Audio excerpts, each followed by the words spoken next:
Are we in a better position now than we were before? Or are the stakes just higher if things don't go right from here? I mean, do you see any sort of return to maximum pressure if the North actually backs out of presumably what it's promised, even though we don't know what the promises they've made actually are? Yeah, I mean, this is just the first step. I think people are overanalyzing this. I mean, we have a framework now for discussions. The one, I think, significant benefit we have that nobody's talking about is that we have a reduction in tensions. I haven't heard President Trump mention fire and fury. I haven't heard other advisors or people talk about preventive strikes. And I haven't heard the North Koreans talk about turning Seoul and Washington into a sea of fire. So we've had a significant reduction in tensions. I think that's of value. Nobody's talking about the brink of war. I haven't heard anybody say that when they were saying that a few months ago. So this is just the beginning. The devil's in the details. There's no question about that. We'll know when we get the North Koreans to the negotiating table if we can move forward. I think there's a lot of heavy lifting to be done. I think that's going to Secretary of State Mike Pompeo is going to have a significant amount of work to do.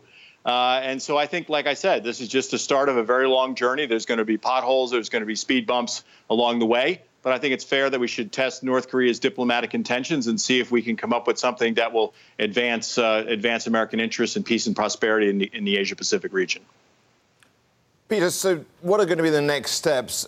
And on to your last point there, your next steps perhaps are to get something from North Korea to show that they really are serious. Right. I agree. Now, we've seen some expressions of good faith on the part of the North Koreans prior to the summit. We had the return of the American detainees. They have collapsed or destroyed their nuclear site, although I kind of whether that was of any use any longer after 6 nuclear tests. There were some other things done that showed that. And I think the president, for his part, decided to suspend, not end or terminate completely U.S. military exercises as a show of good faith. Remember, there's a tremendous trust deficit between Pyongyang and Washington.